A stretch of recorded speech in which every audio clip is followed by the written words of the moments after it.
So tonight is the third lecture in the Curatorial Lectures series organized by SMAC, Ghent University, and Curatorial Studies at the Kask School of Arts.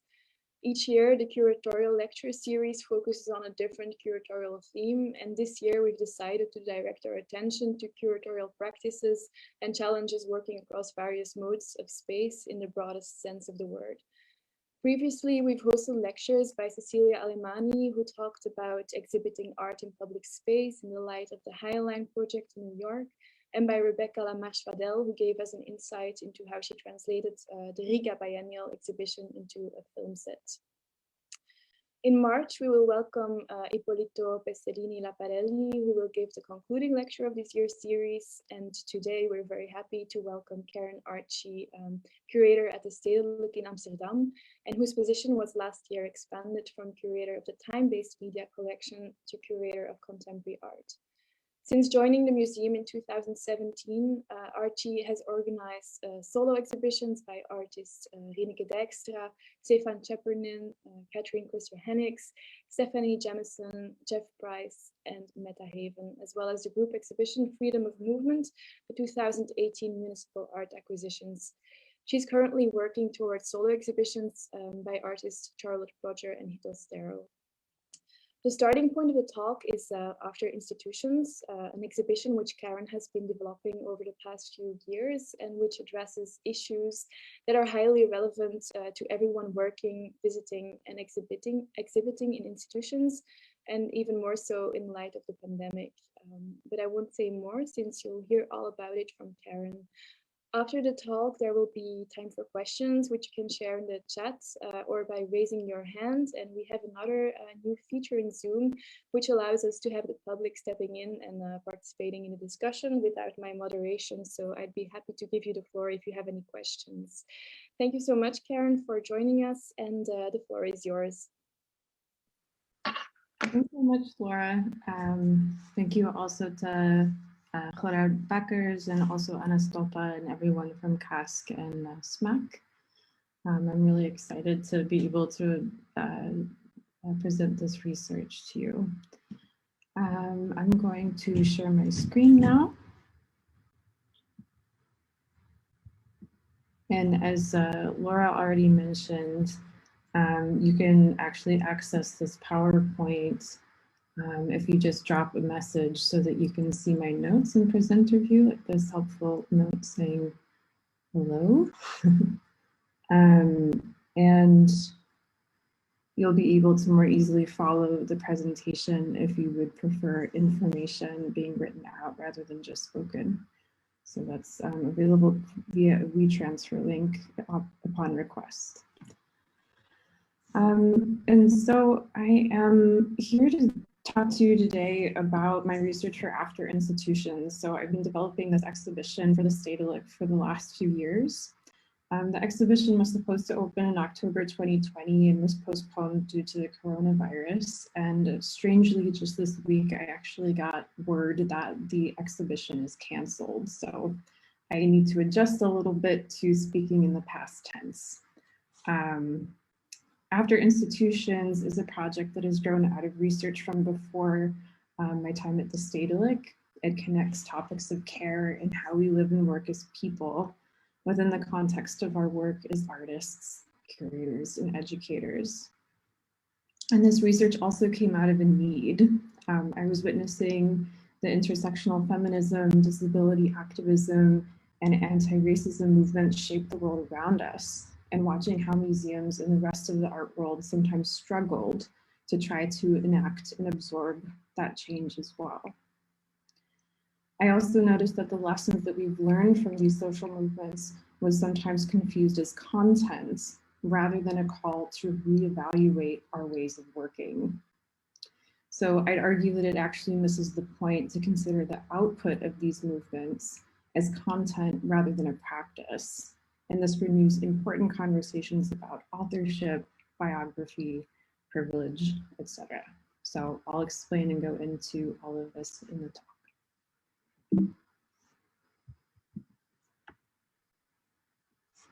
I'll begin talking a bit about the state of institutions as I see them today. I'll go into how this research started before my time at the Stedelijk and explain how this research and the exhibition came to realize its latest form. And I think the themes of the exhibition, to include precarity, access, responding to governance, are actually only more relevant against the backdrop of the coronavirus, including the fact that the exhibition has been indefinitely postponed and now canceled. So to orient ourselves a little bit, I'm going to read the elevator pitch blurb for the exhibition. You'll see on the screen. After institutions examines the state of public institutions and their relation to economic contexts and social movements, and focuses on renewing the discourse around and expanding the canon of institutional critique. And so the canon of institutional critique combines content and practice in a way that I think is really interesting and useful for our current historical moment. And so I just want to add the caveat that some of the works that I talk about in this presentation are in the show, some of them are not. Many of the works in the show I actually don't talk about, but I only have an hour, so we'll see where we get. So I want to begin by sketching out the current state of art institutions as I see them. Museums find themselves in a paradoxical crisis. So being threatened in terms of existence on the one hand, but also in dire need of change on the other hand. I think it's fair to say that museums are in ultimate economic peril right now. There are budget cuts from the state. The welfare state is waning or non-existent, certainly not coming back. And institutions all over the world are forced into for-profit structures. This causes very many strange things happening to exhibition programming. And in the case of the Netherlands, for example, some institutions are transforming into half-state funded models, which is kind of borrowed from an Anglo model. But this country has, of course, not the same history of philanthropy, the same tax codes as the United States. And so achieving fundraising in this kind of economic context is much more difficult and not prepared for. So all of these kind of financial and economic issues are, of course, exacerbated by the coronavirus, which has resulted in decreased ticket sales due to museum closures, a kind of decrease in exhibition revenue because there are no exhibitions. And then this decrease in revenue is in this economic crisis is exemplified by selling off collections, oftentimes in the United States. So you can see this happening, for example, at Baltimore Art Museum, which has been making headlines in the recent months. On the other hand, on a political level, populist governments are popping up throughout the world, such as in Poland, Brazil, Hungary. And a lot of these governments are making political appointees of the aldermen and women of their region, and also creating sometimes homophobic or right ideologies of the kind of cultural policies in these positions. And you can also look at the United States, for example. Trump tried to defund the NEA, I believe, the National Endowment for the Arts, I believe every year since he was in office. So I think against this backdrop, it's very, kind of clear to say that museums are very much at risk, just in terms of being able to operate and exist and care for their collections. And on the other hand, museums are experiencing a crisis of equity and have been called on to change, rightfully so, but they have had difficulty to do so with any sense of rapidity. And museums, you could say, are products and inheritors of problematic histories. Evidence of this is, I think, completely omnipresent. The representation of women and people of color within art museum collections is, you know, throughout the world quite, you know, meager. The collection of the museum where I work, for example, at the Stedelijk Museum in Amsterdam, is estimated to hold 6% of works by female artists. And then, of course, representation of women and people of color in the disabled and exhibition programs is still an issue, you know, on a content level as well. And while many white women are curators, such as myself, people of color and disabled are majorly underrepresented in the museum workforce. So also in terms of collections, provenance is also a huge issue. What to do with looted artifacts? That might not immediately spring to mind in terms of world culture museums, but in collaborations with world culture museums and modern art exhibitions on East-West exchange, I think that this is bringing up a lot of ethical issues within the contemporary and modern art institutional context. And while most art museums weren't necessarily founded amid colonialism, most renowned institutions did exist during World War II, and restitution issues are still very much rampant.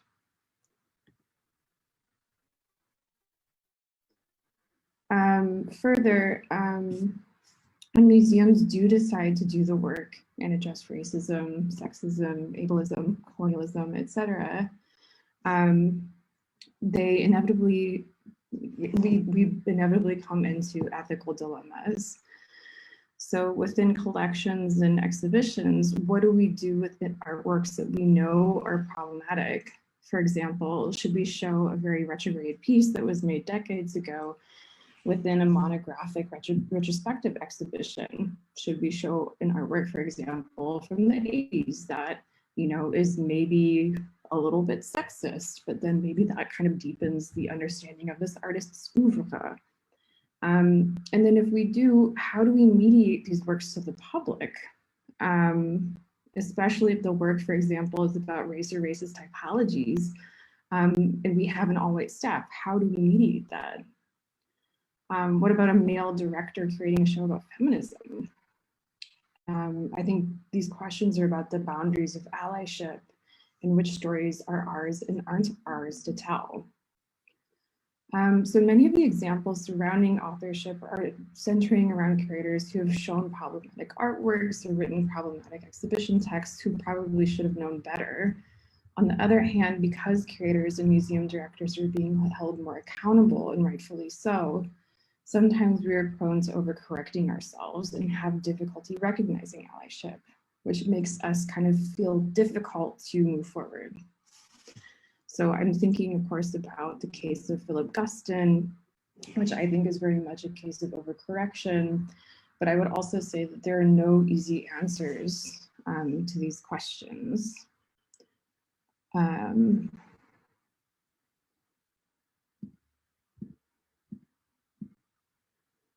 Just want to make sure that you guys can see everything okay and hear everything okay.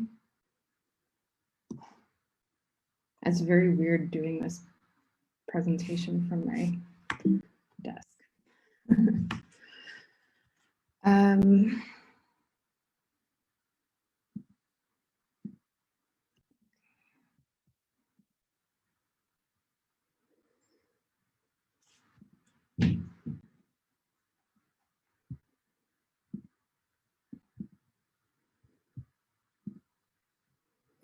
Okay, moving on.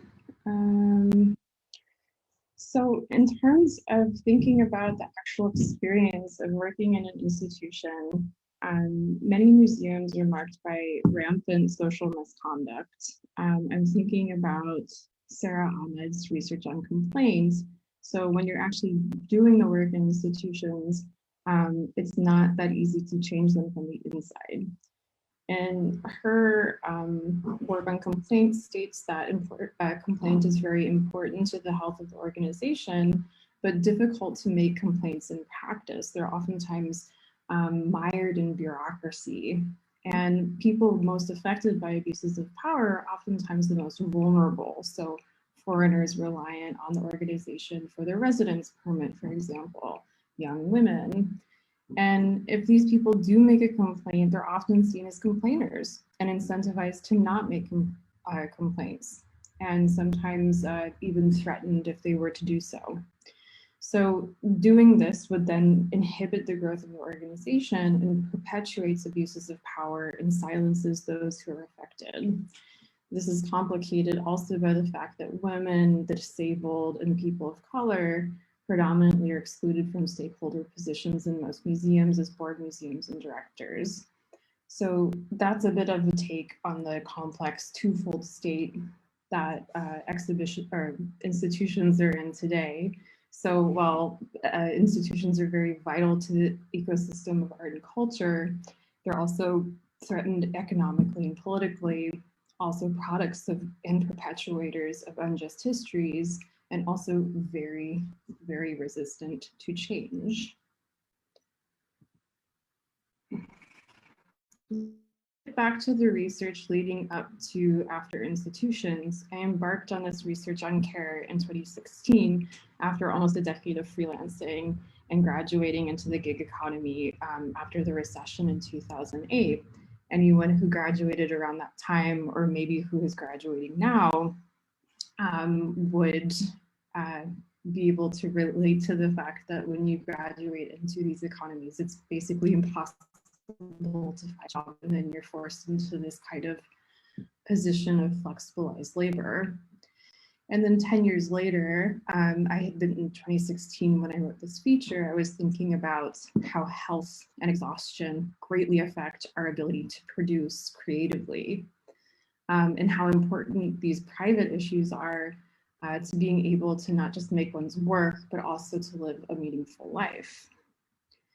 So I'm also thinking about in how many contexts living a high quality of life also means having questioned, also means having an immense amount of privilege. So even living a kind of normal quality of life oftentimes means having an immense amount of privilege. And privilege at that moment, I thought was being levied on and questioned on many levels, but I wasn't seeing it being levied at the level of wellness, which I think really meaningfully connects work and life. So I was searching for artists reflecting on this in a holistic way and was struck by the coincidence of coming across many artists thinking about these issues.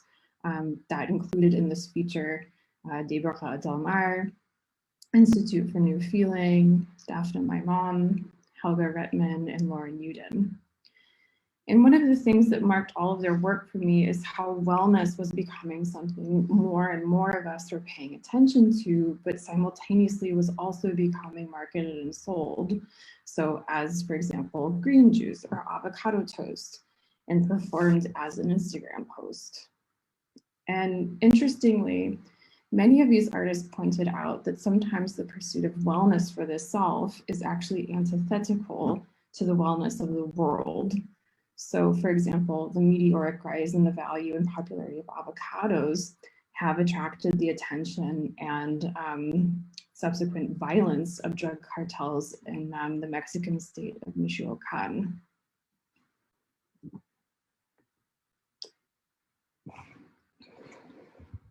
And moving on, one query that I think has defined the work of curators and writers over the last years is how to treat artist biographies and biographical information. How do we bridge the divide between the personal and the professional in a meaningful way that protects privacy, but also opens readings of lived experience? When is biographical information relevant to our work? When do I need to know when someone identifies themselves in terms of, or what someone identifies themselves in terms of race or gender? When is it relevant that someone is or has been, for example, in a queer relationship? In 2017, I wrote an essay titled "Elephant in a Paper Gown" on the treatment of artist biographies in curatorial practice and art writing. This was published in Sculpture Centers in Practice series titled "Who Cares?" Edited by Ruba Katrib and Mary Cerruti. And my essay was inspired by Anna Chave's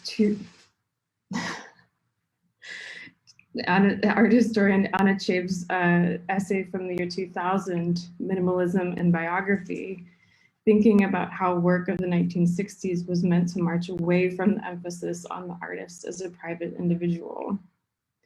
So the impersonal aesthetics of minimalism, she argues, epitomizes the mechanical, purportedly neutral remove of the postmodern, in contrast with that of the singular genius of the modern, exemplified by Donald Judd here.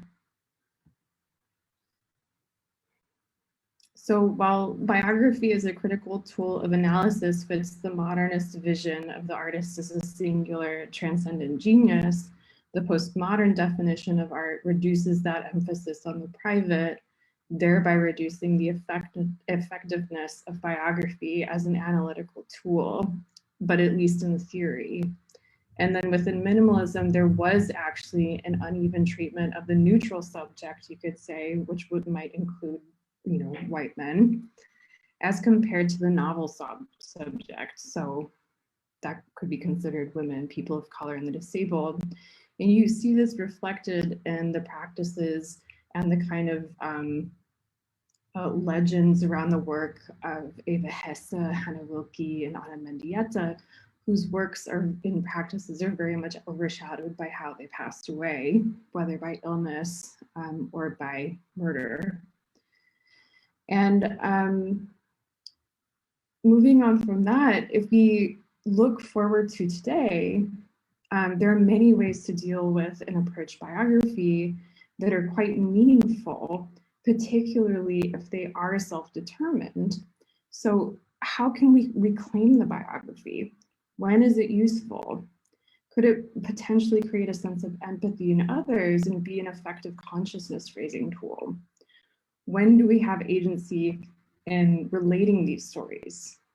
This essay is also a case study in the work of a couple of contemporary artists, Jessie Darling and Carolyn Lazard, who both use biography in various ways in their work. So the work of Jessie Darling, their work primarily revolves around sculpture, figuration, abstraction, portraiture, and writing. And in terms of thinking about agency of sharing one's biography, Darling had been dealing with illness at the time that I was writing this essay, and I interviewed them about this with their consent and quote them in this essay. And they say, about my illness, I just did not fucking go there. That was not part of my practice. I did not want to make it in any way public. I didn't want to perform it. I didn't feel that there was a way in which I could make it mine. That was the most distressing and dysphoric part of it. That it was something that I could not find agency in is something that I can only now talk about. So I think that this quote is relatable on many levels. The idea of performing illness reflects our inability to speak openly about illness in the first place and the kind of charged social nature that this topic brings. And also that if you want to speak about illness, you kind of have to do it when you're ready to talk about it and feel supported to do it by a community. And I think the next artist that I'm going to speak about does this quite well. Carolyn Lazard. And Lazard wrote an essay titled How to Be a Person in the Age of Autoimmunity, which was very influential to my thinking. It's both a kind of personal history of their years-long experience navigating the medical industrial complex with Crohn's disease, and also a sort of call to arms. The text details the common associations we have with sickness, mostly that it's a momentary setback on our path to productivity or something that we only encounter in old age.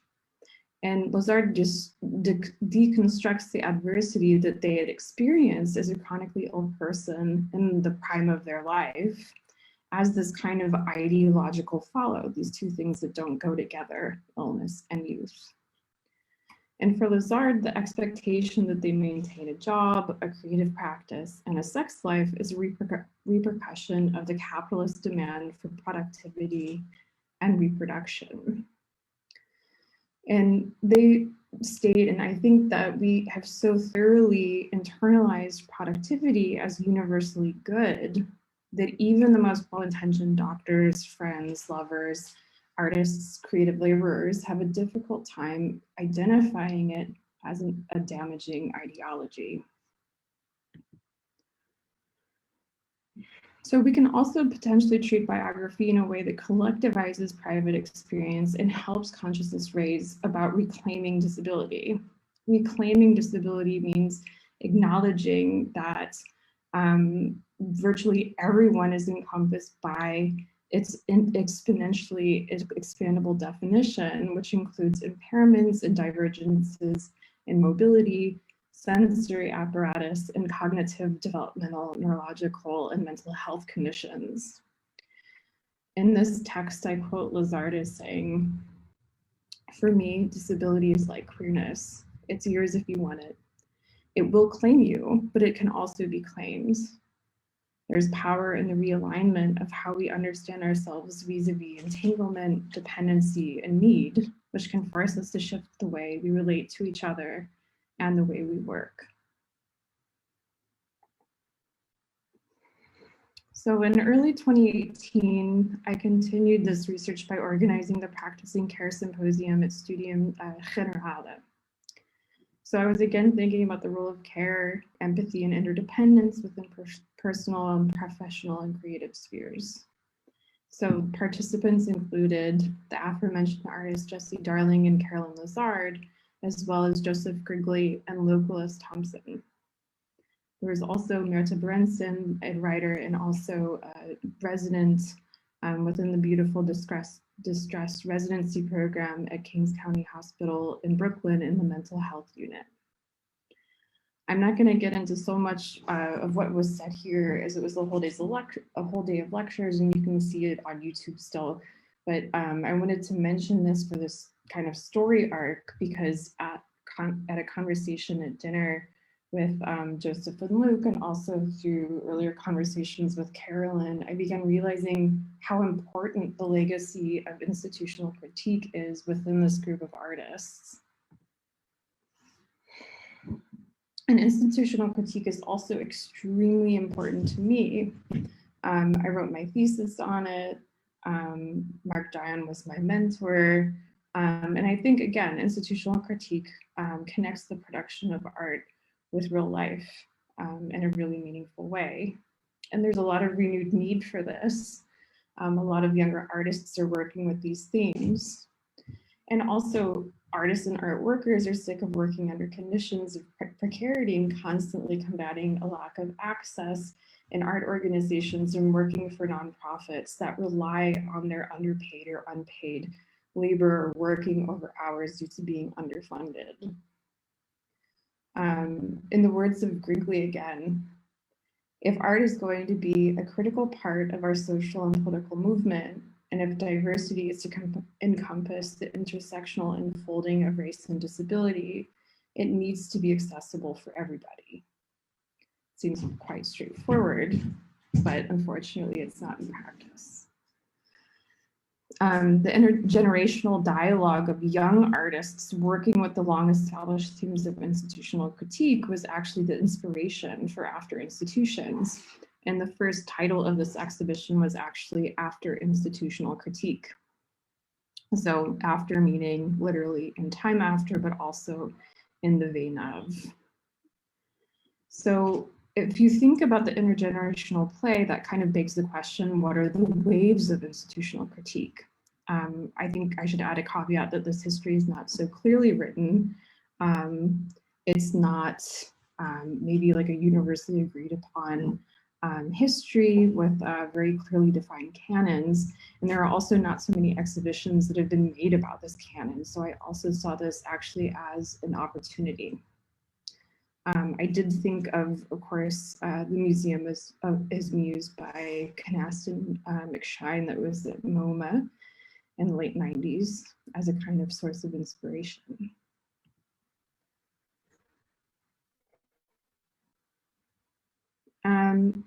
Yeah, so I'm just checking the chat. This is cool. So the first wave from late 1960s to early 1970s is probably the most recognizable moment for institutional critique. And when a lot of people, when I tell people I've been working on an institutional critique exhibition, they're like, huh, that seems kind of old. I think that they're thinking about this moment. And the definition of the institution and this wave is the physical brick and mortar museum, you could say. The economy of the late 60s to early 70s was the post-war social welfare state. The artists associated with this moment are Marcel Brothers, Hans Hacke, Daniel Buren, Michael Asher, among others. It's an offshoot of conceptual art. Some of the strategies include an introduction to documentary practices, architectural modifications to institutions, and texts in the aesthetics of administration. Some of the goals were identifying the boundaries of the institution of art, and there was a first acknowledgement of the connection of the art museum to the kind of material and social world around it. And the phrase institutional critique, notably, this is a very important point, had not been coined yet. So all practices from this period formed under this rubric were created autonomously from any knowledge of the others kind of working in this canon. So there wasn't this kind of intentional movement that was being formed.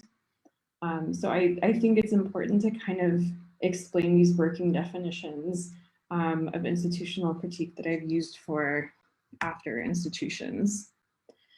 And then, yeah, one of the kind of best known works of this period is Michael Asher's installation in 1970 at Pomona College in California, in which the gallery was architecturally modified so that there was no door, only a wide opening kind of on the bias to the gallery. And so this new exposure to sound and light and weather were to be considered experiential elements within the exhibition context. And I think that this is a really interesting example because of the kind of phenomenological bodily experiential element of this work. But you can also think about this, maybe in a more contemporary moment in terms of access. If I were to see this work today, I would think about the fact that it's accessible 24/7 because there is no door, which I think was also maybe a minor part of Asher's work. So another artist from this period, of course, is Hans Hacke, who's quite known as the father of institutional critique. And this is not one of his better known works, but one of my favorite. It's titled On Social Greece from 1975. And they're magnesium plates engraved with quotes from billionaire businessmen who are also philanthropists and supporters of the arts, such as David Rockefeller. And they are quoted for their reasons for supporting the arts. And I think it's really interesting because the format of these plates connect the foundation of buildings with the ideology of supporting the arts, thinking again about architecture, foundational structures, etc. And Rockefeller says in this plate, from an economic standpoint, such involvement in the arts can mean direct and tangible benefits. It can provide a company with extensive publicity and advertising, a brighter public reputation, and an improved corporate image.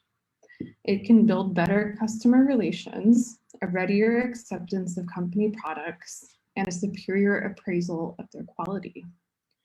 Promotion of the arts can improve the morale of the employees and help attract qualified personnel. So I would also just add the caveat that Hacke was also active in later periods and just had a big show at the New Museum. So I think that he's a very good artist to look at who's been active in all of the kind of canonical moments of institutional critique. And, kind of putting him in one wave is, a little bit reductive. But I really love this piece and think it's like very cutting and very funny and tragic all at the same time. So thinking about wave 2, I would argue that this has happened from the late 1980s to the early 1990s. And the definition of the institution would be the structures, logic, and entire social sphere of museums and art galleries. So this quote, or this definition, is inspired by Andrea Fraser's essay From the Critique of Institutions to the Institution of Critique from Art Forum 2005, in which she looks back at the kind of development of institutional critique. And the economy was the beginning of trickle-down economics and neoliberalism and Thatcherism, Reaganomics. Artists include Mark Dion, Andrea Fraser, Fred Wilson, Greg Bordowitz. I'm suggesting Joseph Grigley, but he's also one of these artists that, of course, is, like also all of these artists actually came across time. But all of these are basically New York-based artists, for the most part, associated with American Fine Arts, Pat Hearn Gallery, School of Visual Arts, and the Whitney Independent Study Program. A lot of them studied with Craig Owens. And some of the strategies are thinking about insurgency in the institution via mediation platforms such as tours, like guided tours. For example, Andrea Fraser and Fred Wilson's work, and replication of past display or taxonomical strategies, such as with Mark Dion, and potentially an adoption of mass media for consciousness-raising purposes. For example, ACT UP and Greg Bordowitz's work, Fast Trip Long Drop, for example.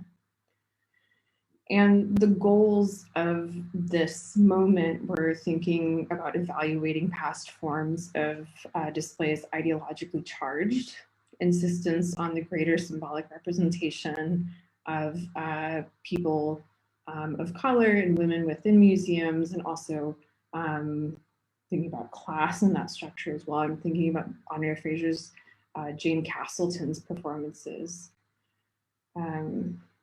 And then I would also note there's a lot of overlap between the second wave and our current economic and social conditions today, being in a health crisis. And I also wanted to mention that this was, of course, also the time of the first culture wars and the AIDS crisis.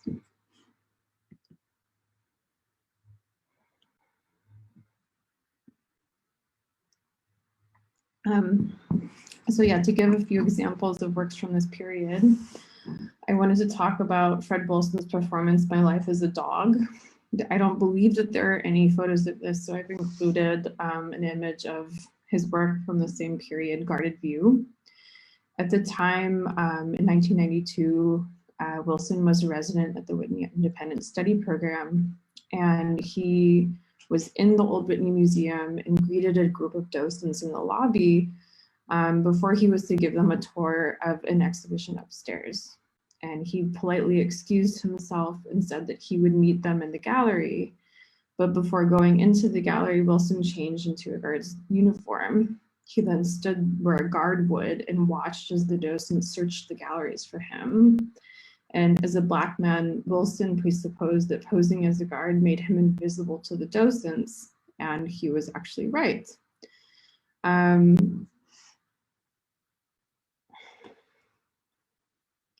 So again, thinking about insurgency through this kind of mediation platform.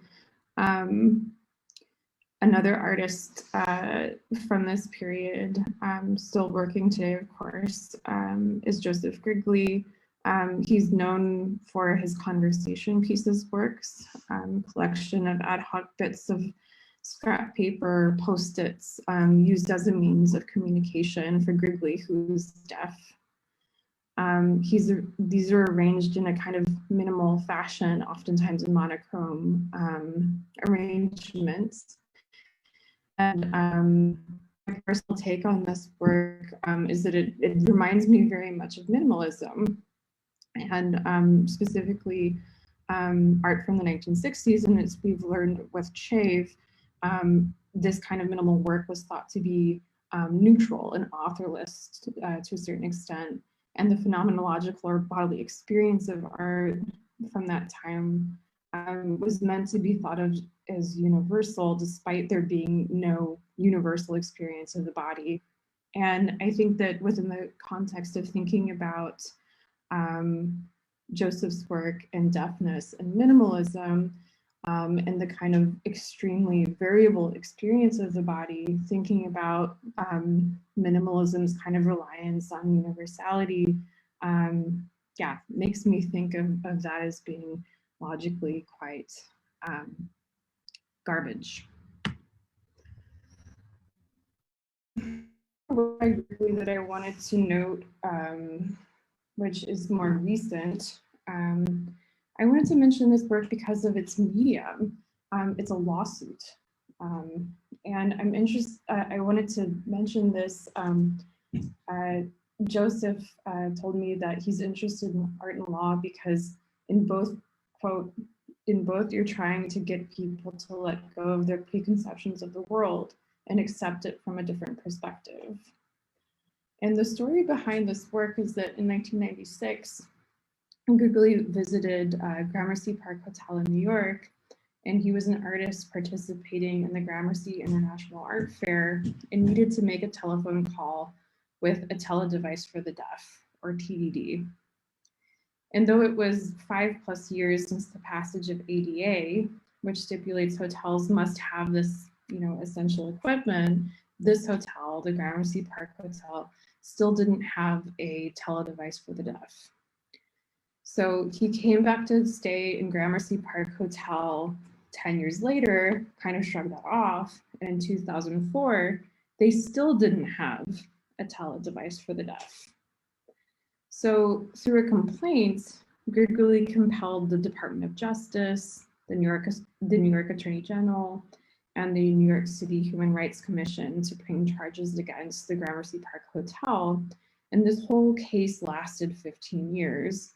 And it was settled in 2011 by a consent decree.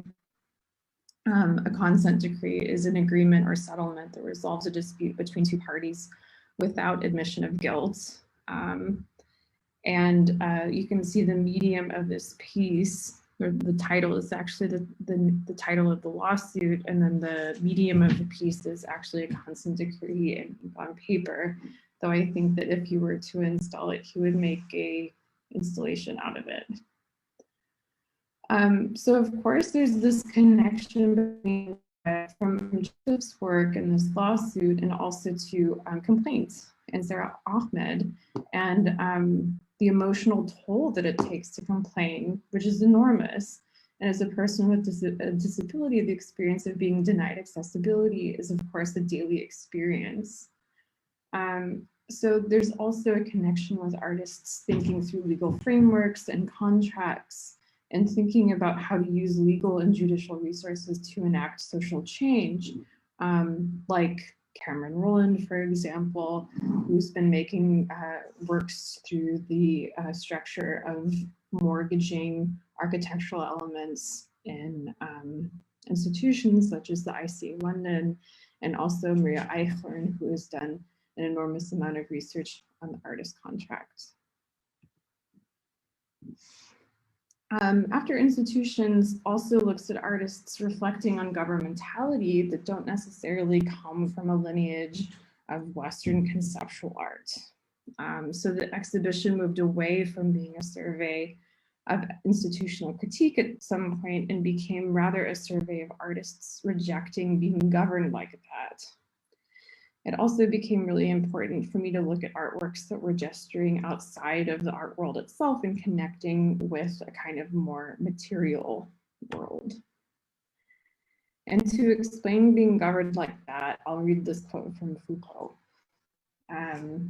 This governmentalization, which seems to be rather characteristic of these societies in Western Europe in the 16th century, cannot apparently be disassociated from the question how not to be governed.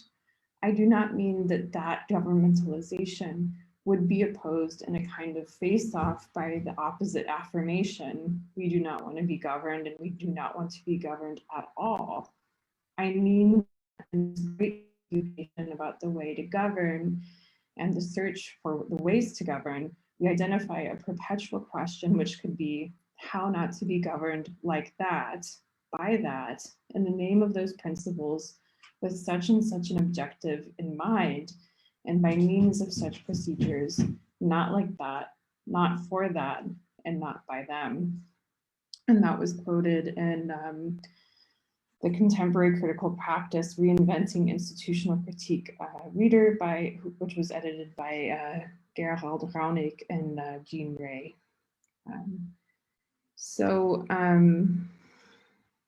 Thinking about critiquing governance,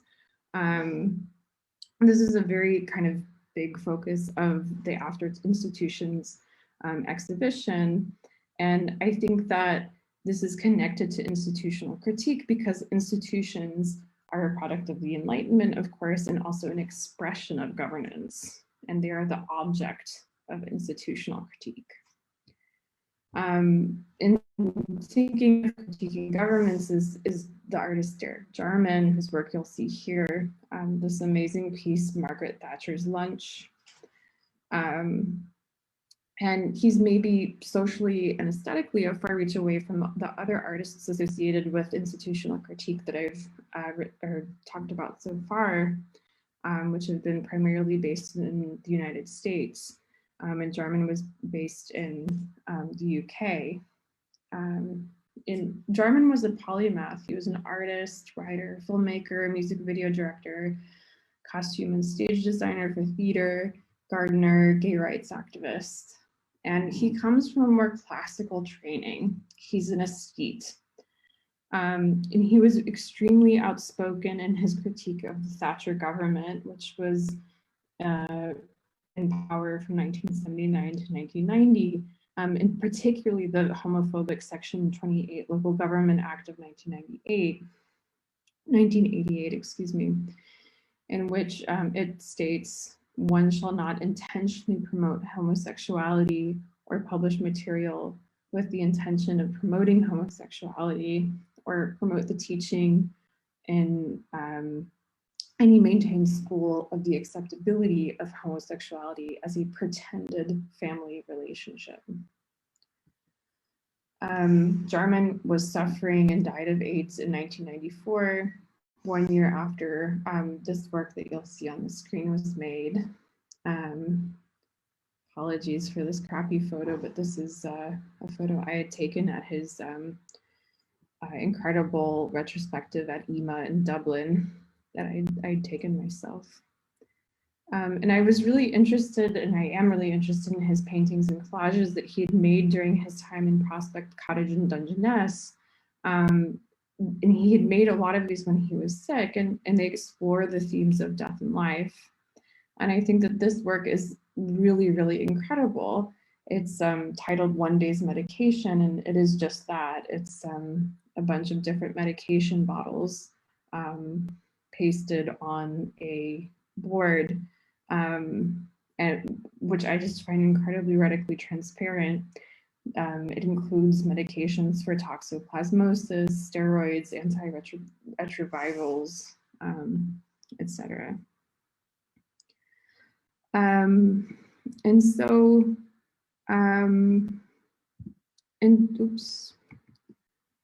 thinking about the third wave, I would argue that this is kind of the least fully formed or the least, I would say, recognized wave, but I would posit that it is occurring from 2008 to today. The definition of the institution would include all conditions necessary to create and exhibit art, to include the conditions necessary to live life and make work. The economy is our own kind of post-recession, late neoliberalism. Artists include Louis Thompson, Dosh Dyrell, Parker MacArthur, Carolyn Zard, Cameron Rowland. Strategies include analyzing the failure of the welfare state, reflecting on the financial and economic conditions of the gig economy, highlighting access and privilege. And goals include connecting symbolic forms of representation with material change. So rather than, maybe a critique of symbolic forms of representation, or that it could be tokenism, like, and you could say that, maybe, rather than kind of experience tokenism, there's a material change that actually changes the institution from within, as I was talking about earlier. So I wanted to mention some artists who I haven't mentioned, who don't necessarily fit into the kind of New York-oriented canon that I've mentioned before, but are still in the exhibition. So I have mentioned Maria Eichhorn a little bit, who lives and works in Berlin. But there's also artists such as Liu Ding, working in China and thinking a lot through the history of display and also the kind of political and social conditions of making artwork in China. Park Chan-kyung, who's working in Korea, thinking through the expansion of art institutions there, how they're oftentimes instrumentalized for political gain in Korea by politicians, which is a very different take on how art relates to politics than what we would experience in populist governments in the West, quite the opposite actually. And then also thinking about Gulf labor, also focusing on the expansion of museums in the Gulf and the slave labor that's used to build institutions in the Emirates. For example, so all of these artists were planned to be in the exhibition. So I wanted to talk just about a couple more artists. And going back to the institutions of health, the economy, and the art museums and art museum, how do we connect them? So the exhibition is looking at all institutions, and it's an expansion to some extent of thinking about institutional critique as only being about art. So how do we connect these? I think healthcare, for example, itself is an institution in crisis throughout the West, even before COVID, but now it's brought to its knees. And I'm thinking about the work of Nan Goldin, who I would say is both an activist and also a visual artist. And her work really considers the connection between philanthropy, art washing, and the opioid crisis, particularly the Sackler family. So the Sacklers, as many of us know, are a family that owns the pharmaceutical company Purdue Pharma and has earned over $10 billion from sales from OxyContin, and has faced over 1,600 court cases in connection with their promoting the reckless sale of OxyContin. And Goldin's organization, PAIN, Prescription Addiction Intervention Now, protests against the Sacklers' art washing philanthropy in the arts.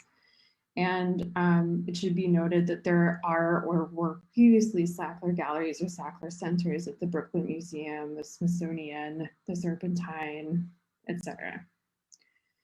So Goldin's recent work, Memory Lost, tells the story of Goldin's journey with addiction in the form of a digital slideshow. And slow build of images in the slideshow, such as parting friends from the 1980s. And then there's an image of a burned out mattress, seemingly from someone who nodded off while smoking. You get the impression of a devastating toll of addiction from the opioid crisis. And within After Institutions, I wanted to show both her activist work, these kind of protest posters and boards, as well as her visual art.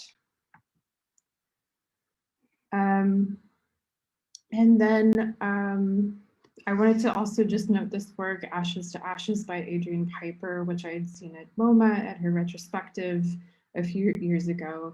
She had made this work when she learned that she was going to participate in an exhibition at LA MoCA that was being sponsored by Philip Morris, which of course is a corporation with an extensive cigarette portfolio, including Marlboro. And the work consists of a type story about her parents' deaths from lung cancer, as well as photographs of each when they were young. And then, of course, these photos when they were ill as well. And the piece, not surprisingly, was actually rejected by the show's organizers, and Piper refused to provide another option. So she had to withdraw from the exhibition. And this work, I think, is an interesting connection between museum sponsorship, art washing, and also health and addiction. Lastly, I wanted to mention this work, Ramps by Park MacArthur. This was a solo exhibition by Park at Essex Street Gallery in New York City in 2014. And it consists of 20 access ramps laid on the floor of the gallery. And I think it also, to me, very much obviously refers back to minimalism. I see a reference to Andre. And along the wall, the black vinyl lettering spells out, you can't see in this photo, but it spells out the URL for the Wikipedia page that MacArthur had started for the disability activist Martha Russell. And I think, again, this kind of relationship to minimalism, thinking about the relationship to the floor, what height you're going to relate to that, whether you're in a wheelchair, whether you're standing, kind of, again, deflates this idea of the universal body. And then in Russell's book, Beyond Ramps, she writes, the plight of disabled people, like canaries released into the coal mines to detect whether there was enough oxygen in the air to survive, is a barometer for the progress or lack of it in our overcapitalized civilization. So this highlights how art institutions are active participants in accessibility, and also equally active participants in exclusion and support, and how we choose to work means just as much, if not more, than what we choose to program as curators and institutions. I'm thinking again about something Joseph Grigley has said about access.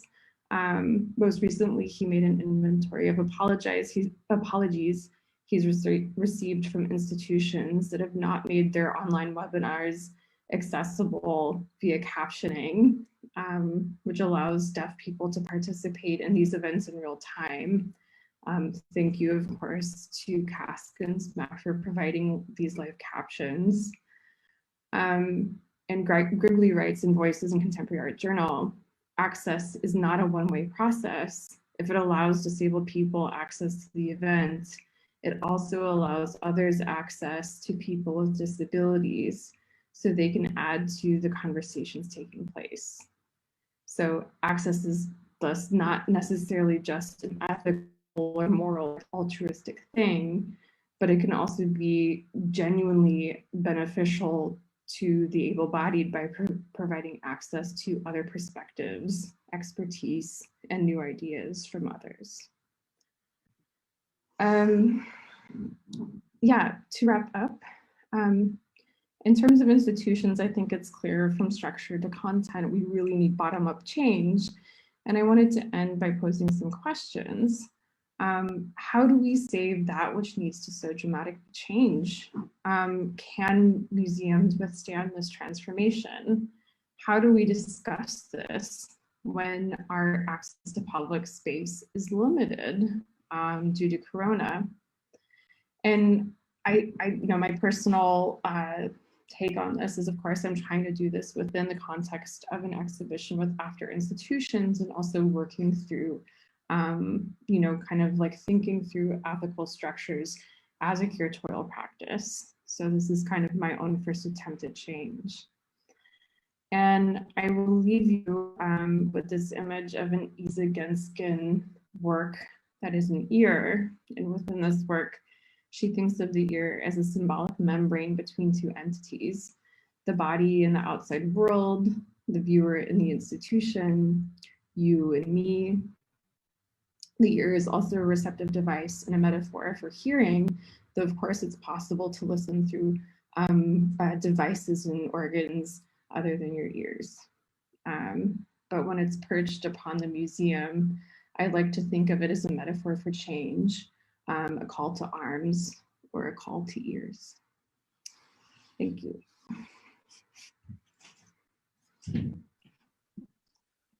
Thank you, Karen, for this overview and for generously sharing all of this research. I really do hope this exhibition will find a home in one form or another. Before I give the floor to other people, I was wondering if you could perhaps comment to what extent issues you raised during your presentation, such as accessibility, governmentality, have been raised also within the structure of the Stedelijk, and to come back to your metaphor of the ear, how receptive the institution is regarding those different issues, and how those discussions might have played out or will play out in the future. Yeah, that's a really good question. I think there are a lot of references to my experience at the Stedelijk within the presentation. I'm thinking, for example, of the Kirchner and Nolde exhibition that's coming up at the Stedelijk that was also, I think it's being installed now at Statens Museum. And within that exhibition, one of the kind of very important reference points for their work were Benin bronzes. And there's a very big conversation happening about the provenance of Benin bronzes and their return to Benin, and whether or not we should show them, and whether or not, for example, that could be an interesting conversation about provenance and looted artifacts. And for me, that was really striking because I actually really never thought about that really hitting so close to home within a contemporary art context, but of course it does. And my colleague, the curator Beatrice van Borman, has been doing a lot of work thinking through these issues alongside the new head of research, Charles Landvrucht, and also a curator at large, Yvette Mutomba. So there's kind of this team thinking through these issues within that exhibition. And then, of course, there was another, I think that we talk through these ethical issues all of the time. So maybe that's one good example. Thank you. If anybody has a question, please raise your hand, and I think I can let you in to ask the question yourself. There's a lot of people thanking you in the chat. That's nice. Oh, wow. Oh. Okay, there's one comment question from Aneta Rostkowska. In my view, the act of inviting an artist to perform institutional critique at the museum is very often an excuse of the museum in order to change nothing in its own structure. The hard work of imagining different art institutions is delegated to artists, whereas it should be mainly the responsibility of the employees and directors of the museums. You addressed this issue a bit at the very beginning when you mentioned the content practice division. The rest of your talk, however, referred mostly to the content and not to concrete practices that aim to make our institutions better. How was, in the case of your exhibition, were you planning to present different types of content that are related to the topic, or did you also plan to introduce some new practices to your own institution? It comes down a little bit to the same question I asked you. I think Anita maybe would like to know some concrete practices. Yeah, I think that's a really good question. One of the things that I realized when creating this exhibition, that a lot of the artists making work within the vein of institutional critique don't actually work through the medium of institutions. So having an experience of working in an institution is different. Like it actually being an employee is different from an artist interacting with an institution. So that's also why I started this talk in that way, thinking about I think it's actually the curator's role to be doing some of this work. Also, a lot of kind of transformative work on an institutional level happens within education departments and you know, management teams as well. So I think that in terms of maybe social practice, there are some examples of that. But I also, there were a few different considerations about the kind of works that I wanted to include in after institutions, namely that I also didn't want all of them to be verbal practices or textual practices that had to be read. So one artist that I didn't talk about so actually at all in this presentation is Zoe Leonard. And I think that her work is really important because you kind of achieve an emotional feeling from looking at her works, kind of similar maybe to this Isa Ganskin piece that maybe would prompt an experience rather than kind of reading a text. So I think that for me, I was really thinking about how does art function? How does this work as an exhibition? How does it work as an aesthetic experience? And that was one of the kind of main curatorial issues that I, you know, kind of marched towards solving. This is also one of the reasons why I was really interested in Derek Jarman, for example. Okay, thank you.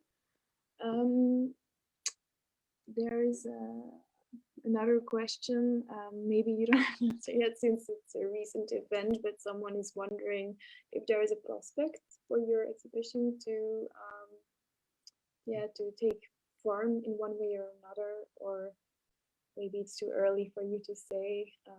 Maybe. I hope so. What?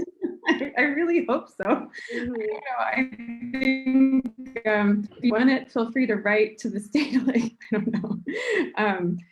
I think that there's a possibility that I can make it into a different format or make it into a book or do it somewhere else and take a sabbatical.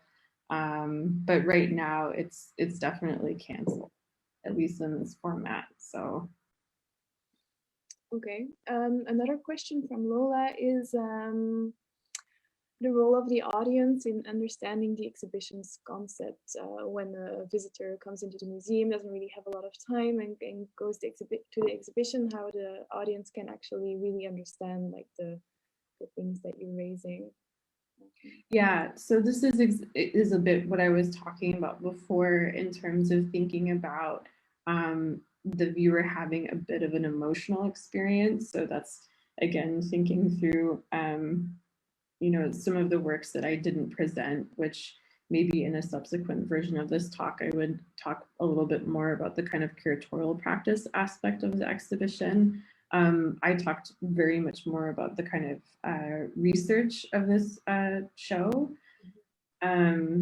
One of the first works that you see or that I was planning on installing, maybe, yeah, I kind of want to share my screen again.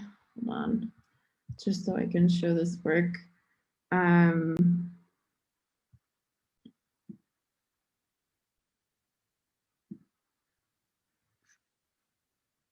Yeah, so yeah, so basically thinking about this work by Mario Garcia Torres. This is a piece that's actually shown by slide, like a dia projector, a slide projector. And there are different images of different people kind of running through the Stedelijk. So this was actually images of the Stedelijk taken by Mario Garcia Torres in 2007 when the museum was still closed. And for me, as a curator who has known the history of this institution, you know, this was a very painful time. This year, 2007, I think the museum had still been, you know, had been closed. They were thinking about, you know, wanting to reopen by that moment, but the reopening took very, very long. And what you see is basically what looks like almost a bombed out institution. So there was also kind of that element of thinking through how do you create a feeling within a visitor? Like something is up here, maybe there's something that you know, I can think of a little bit more. And then there was a logic kind of built up through the rest of the rooms that slowly built up into this kind of more extra textual conceptual art type work. There's also these images. I wonder if I can, I wonder how I should do this.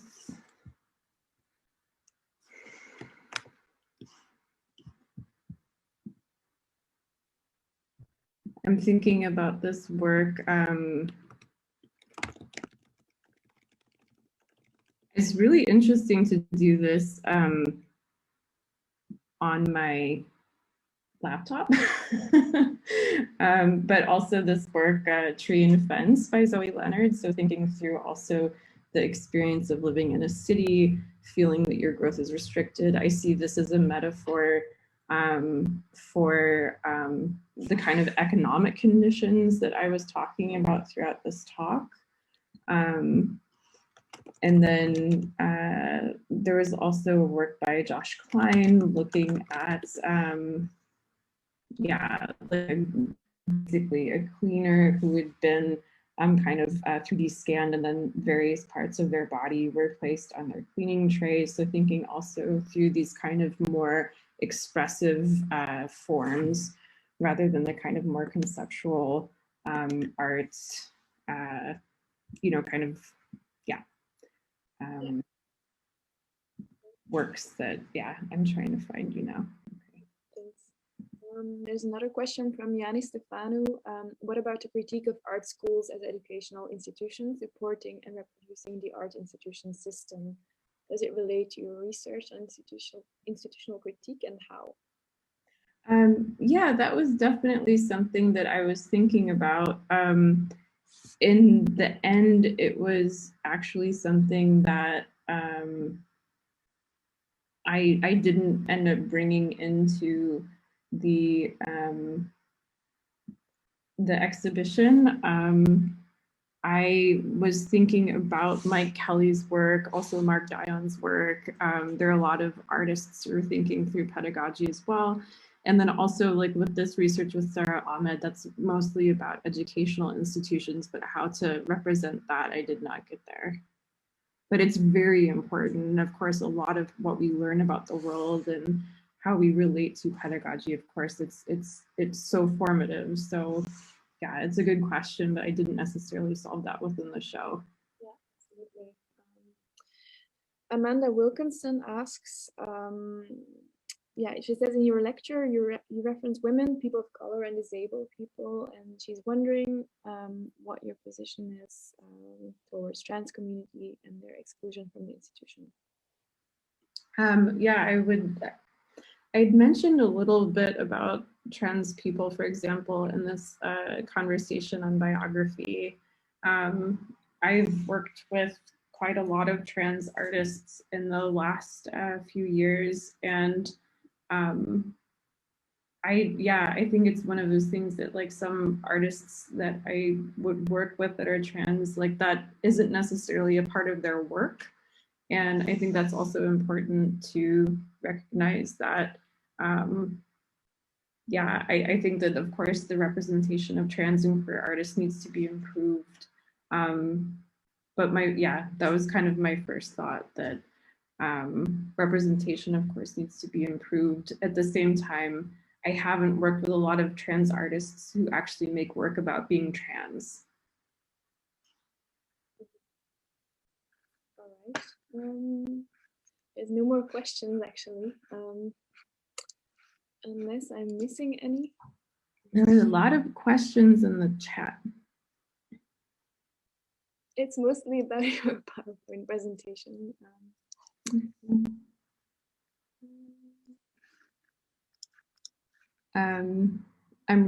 I just saw a question from Luke. I'm really curious about your emotions on the cancellation. I'm sure it's very painful, and yet at the same time, I know myself, and I assume my contemporaries are also utterly recalibrating. And this moment in the poetic refrain of canceling so many shows This cancellation is integral to their mechanics or their mythology. Yeah, it's awful. I don't know what else to say. It's like the biggest disappointment in my whole career. And I've been researching this topic for 5 years and was really, really proud to have been able to put this work into an exhibition format. And I think that when Corona hit, I had been, traveling every weekend and, was just extraordinarily exhausted and on the brink of burnout. And then when Corona came, I felt like I was in a quite privileged position to be able to take a rest, and then slowly the kind of tragedy of that kind of moment unfolded slowly, more and more and more, not just for my own, experience, but also witnessing others' experiences. And for me, yeah, this is just an extension of that, and it's devastating. I mean, I can't say it any other way. It's really unfortunate. But I feel also really lucky to be able to share this with you guys, and also that people actually are interested, because within a museum context, I think that this exhibition would be seen as being very complicated, not just to execute, but also to communicate about. And for a museum like the Stedelijk, it's very taxing to do these kinds of exhibitions with a lot of international loans, and to market it in a way that is suitable for tourists. And so it was kind of an impossibility to begin with. And it made me so happy that I could bring this kind of discursive exhibition that I had been curating as an independent curator to an institution like the Stedelijk. It felt, just like so, yeah, impossible. So unfortunately, it was impossible. But I hope that in some way it can be realized in the future. There's also a question from Samuel Salamakers, who asks, what are your views on the risk of making real problems about access interesting through art, when we know art can also mask or sanitize societal problems, being subsumed by the open-endedness of contemporary institutional practices? Yeah, I think that's a really good question. I think that, through my conversations with Park, actually, I think that like Park MacArthur actually doesn't really love the work ramps anymore. I think that, and I find it such an incredibly interesting work, not just because of its relationship to minimalism and what I described before, but also because it's very easy to understand that work as a critique of access, because these ramps were made for her to access different institutions where she had residencies. But then she kind of considers that work as education for able-bodied people and doesn't want to fulfill that role anymore. And I thought about whether or not to include this in this presentation, because I completely understand that feeling. At the same time, I think that it really does a service to explaining issues of access and how they're still very, very kind of present everywhere. And I guess, sure, like some of these, these works or these, maybe presenting issues of access could be thought of as sanitizing or sensational or sexy or something. But at the same time, on the other side, I also see it as a continued issue that isn't being solved. So we need to keep consciousness raising about it. And if the negative side of that is that, it kind of becomes cool or something, then I'm okay with that, because I don't think we're there yet. No, that's true. Absolutely not. There's a question from Sue Spade. She says, you mentioned wellness. Do you differentiate wellness and well-being? A lot of European artists see well-being as a starting point for engaging people ecologically, such that human beings are so damaged that healing human beings and their fractured relationships is the only way to get people to engage their environment. How do we define institutions? I ask this since every artist whose art proposes actions, behaviors, values that are not widely practiced effectively critique institutions. I think, yeah, I got like most of that question. I think I'll focus on the difference between well-being and wellness, which is a very, very, very good differentiation. And wellness, I would say, is probably, you know, of course, about the well-being of the body, well, like in terms of also a kind of wellness industry. And well-being could be considered probably a more philosophical concept or an abstract concept about not just your body, but also thinking about wellness in a more holistic way. There's also a very concrete question from Elise Lammer, who's referring to the current pandemic, and she asks if you have any examples or transformative positive actions that are very specific to the current situation. Sorry, could I hear it again? Well, she asks from the perspective of a curator hired by an institution, she wonders if you have any concrete examples of transformative or positive actions led by institutions during the pandemic that are specifically tackling the current situation.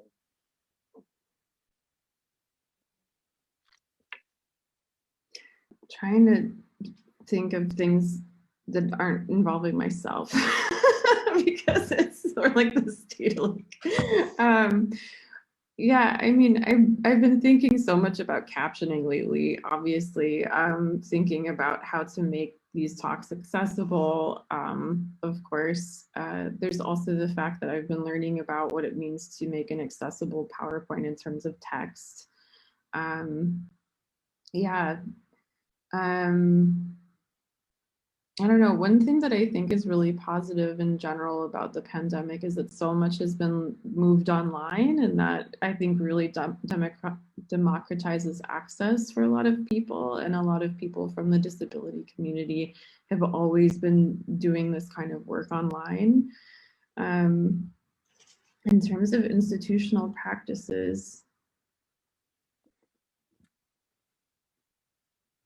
yeah, I don't know. I think that a lot of institutions are doing kind of commissioning, and there's like artist relief grants, and there's like a little bit more of an attention paid to artists needing to be actually paid and compensated fairly. And I would see that as a very positive ramification. But yeah, I mean, like within the Stedelijk, we're working on a commissions program for video artists to move our performance budget into a video commission budget for people to make works at home. And then, yeah, I guess that's it. Thank you. As for this issue of accessibility, you've mentioned artists like Caroline Lazard, Park MacArthur. There's also Tina Zavitsanos in New York. They're all New York based. I was wondering, like moving from New York to Berlin to Amsterdam, if you've also encountered practices in Europe dealing with those issues in an interesting way. Thinking about access specifically. Mm-hmm. I'm trying to think who, yeah.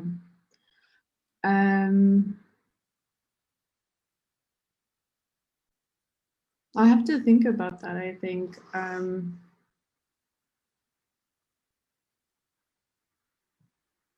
Actually, I could share all of these questions with you also later in an email, because they're interesting questions and also nice to reflect on. So there's many questions. You don't have to answer all of them now. Okay. If you want, you can pick the next question. Perhaps there's one that there's one from Evan Fusco.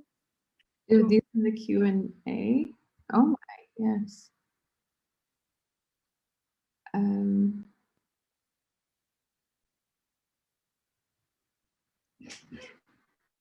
Why don't you pick them? I'm overwhelmed. I was just thinking maybe there's questions you might relate to or people you might know. So I'm going to read Evan Fusco's question. When you were talking about Joseph Friedler's Consent Decree piece and Sarah Metz's work on complaint, I was thinking about what Fred Moten and Stefano Harney have said about demand as something that is both necessary and debilitating, and how to rethink the demand and its effects. And I wonder if you had any thoughts on that, or just the idea of demand in relation to institutions and the power it gives and takes in all directions. And demand in terms of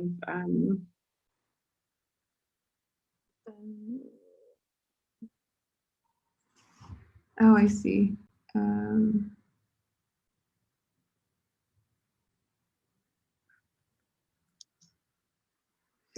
Yeah, I'm curious to hear more actually about demand in terms of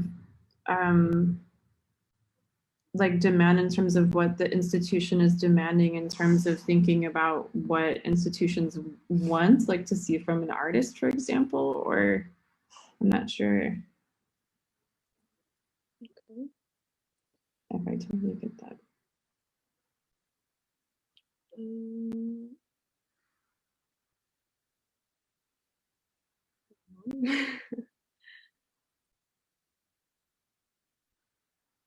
There's a question from Leonard, purely out of curiosity. Did you recently work together with Teun van der Heijden for an exhibition at Stedelijk? He was my mentor for my master's last year, and I remember him mentioned something about an exhibition in Antwerp.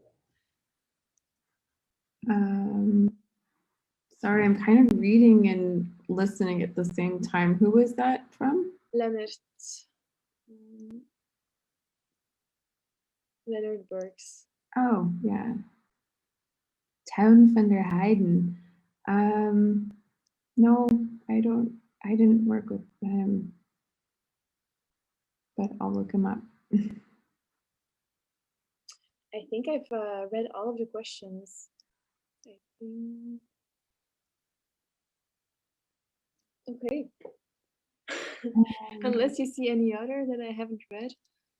From Annette Rostkowska, in the last 10 years, a new governance model emerged in visual art institutions, a model in which two directors, the CEO and the artistic one, work on the same hierarchy level. Another model is the one in which the CEO is being employed, and then this person hires curators for singular exhibitions. What do you think about these new models? That's a really interesting question. I until recently was on the Stedelijk's ondernemingsraad, so the workers' council. And so I've been thinking a lot about governance and also the structures of institutions and how that affects power dynamics. And I think that having the business and the artistic director as a kind of even-weighted form, or kind of even weighted directorship is really important. And I didn't really understand that coming from an American perspective, in which, for example, Glenn Lowry is the director of MoMA, and to have an artistic and a business director to me seems like, okay, what's the point? But then when you see how budgeting happens and also how programming is going to be kind of, it's really difficult to limit yourself in terms of budgeting when you're programming. And I think that having someone in an equal weight kind of next to you is a really helpful structure and really helps with accountability. And a lot of other governmental systems are based upon that kind of checks and balances structure. So I think it's a very human structure that kind of brings in accountability. And then this neoliberal model of the CEO hiring in one-off curators, it's bizarre. I mean, I really feel like that's actually an institutional structure at all. Mm-hmm. And then also just thinking about what it means to care for a collection, care for colleagues and working practices. there's a sense of responsibility that I feel to the longevity of curatorial work, getting to know your colleagues, getting to know your community, and being able to kind of, yeah, commit and contribute in a way that's also very relational.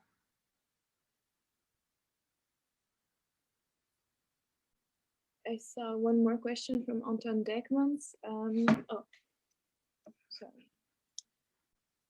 Keeps jumping.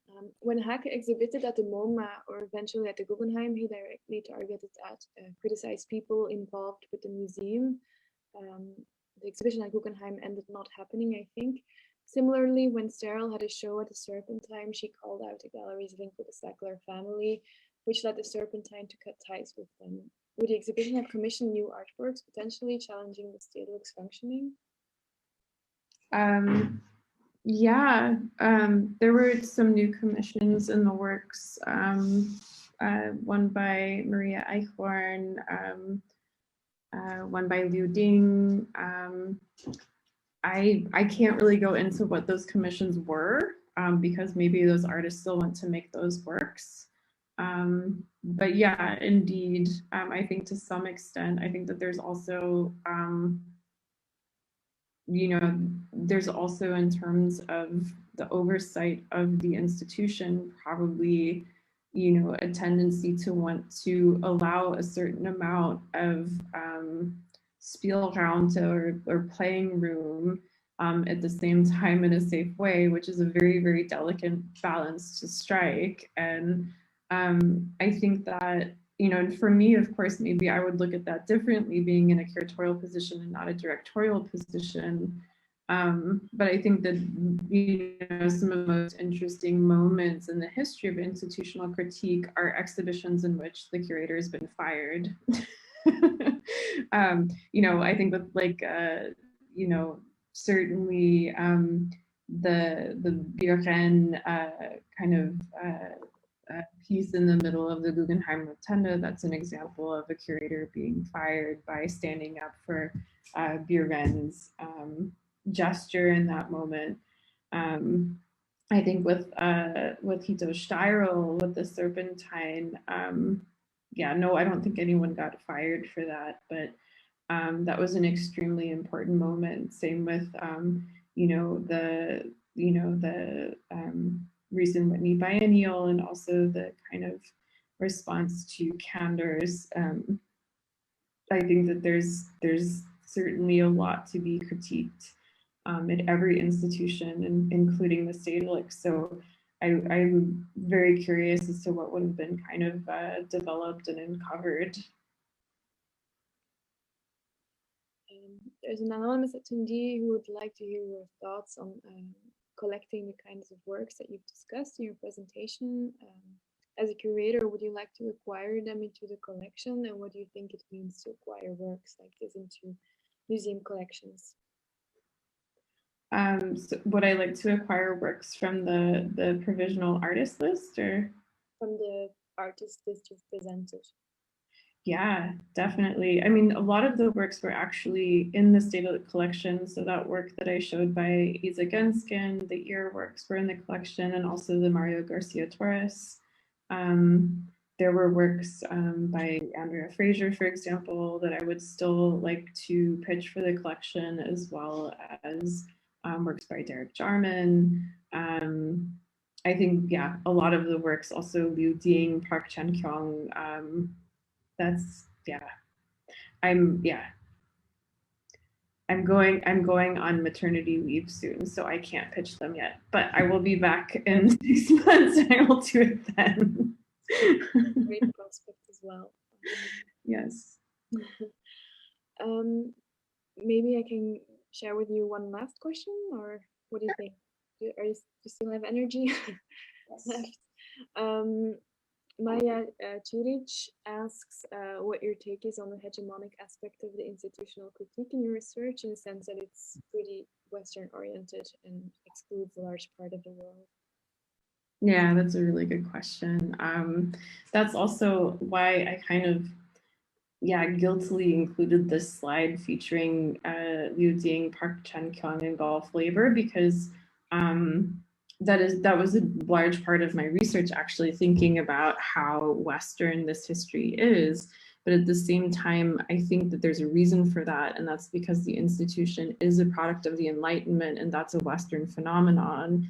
And thus, the institutions that we are critiquing are that of the West. And then within, you know, museums have become globalized now, but they serve different purposes in different countries. And I think it's really interesting to look at the work of Liu Ding as compared to Park Chan-kyung and Gulf Labor. And a lot of them are thinking about what the role of the institution is, how they're built, and what kind of political and social purposes that they serve. So my goal was to interweave those works into themes that weren't like, and this is the non-Western version of institutional critique, but actually to think through yeah, their works in different kind of thematic clusters. Okay, thanks. Vivian Zihor also thanks you for sharing all this research. It feels like it would make a great art history research book. Here's her question. The COVID crisis affected your exhibition, but it also highlighted a relevance in these topics. Do you think you'd approach this topic if you were commencing it now? So differently, I guess?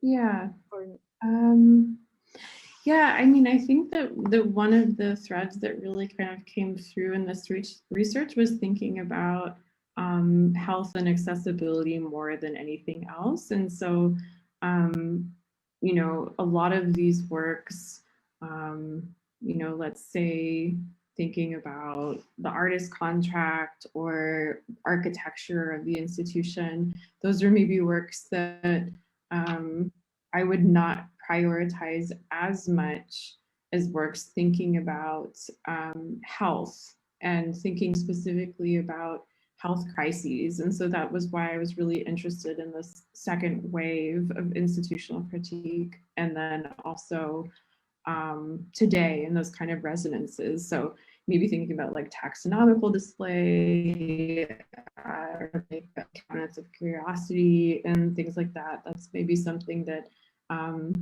you know, I would not bring in. And of course, you know, the amount of room that I had to work with initially was a whole wing of the institution.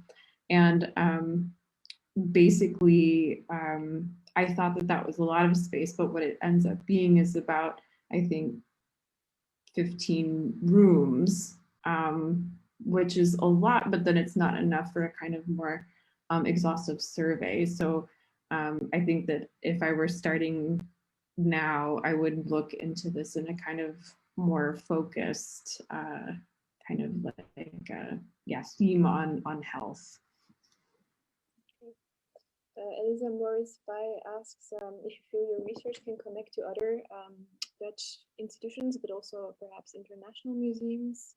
Do you share your reflections with other curators or institutions? Well, I think it's really nice to be working with a Belgian institution right now. Which, yeah, I mean, I'm in touch with, for example, Melanie Buehler, who you know, I've been in very close touch with for the last 2 years, and she's been working on the topic of institutional critique as well. And then, yeah, I mean, it's, I think that there's a lot of artists kind of in institutions working through these topics in terms of practice, especially, that I talk to quite a lot. Yeah. Okay. There's also a question about if can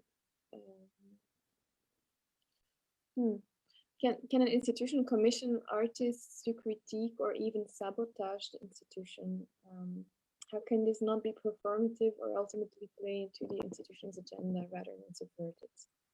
Yeah, I think it's a catch-22, and I tried to say that a bit before, that I did experience that as a bit of an impossibility, to have any sort of real sense of precarity and damaging the Stedelijk. And I have to say that also I don't want to do that. I think I want to, of course, like help the museum grow. And this is also, like what Sarah Ahmed says about critique or complaints, that like a complaint in a healthy organization can only make it more healthy. But then in terms of in a kind of expose, yeah, that's actually not what I was after. And yeah, but I understand the kind of critique of that. I don't think that critique necessarily has to be something exposing or even necessarily negative, because critique is something that comes out of a sense of love and accountability. And I think that that is actually possible within the conditions of an exhibition like this. What the stakes are might be different from the kind of radical change that we want. But I do think that it's possible to some extent to kind of make progress in this sense. Thanks. Honestly, I think I've read out all of the questions now. So I think we can close here. Unless you have any last comments or things you would like to share with us. I just saw a comment from Rika Voss asking to tell a bit about the research at the Pat Hearn and Colin de Land archives. And I actually didn't go to the archives, but a lot of the work that I'd read on, I mean, first of all, like I've spoken to Honor Fraser, Mark Daya, and Greg Bordowitz, but then also read a lot of Janine Tang's work, who's a really important art historian.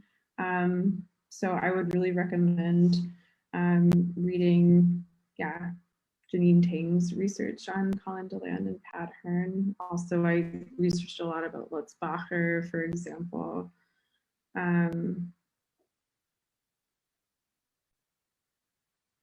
Yeah, and that's it. Okay. A lot of people are asking for career advice. There are some. Do you want to give some career advice? Just keep going. Just keep doing what you believe in and get a side job. I worked at a hotel and grocery store and made no money, but you just keep going.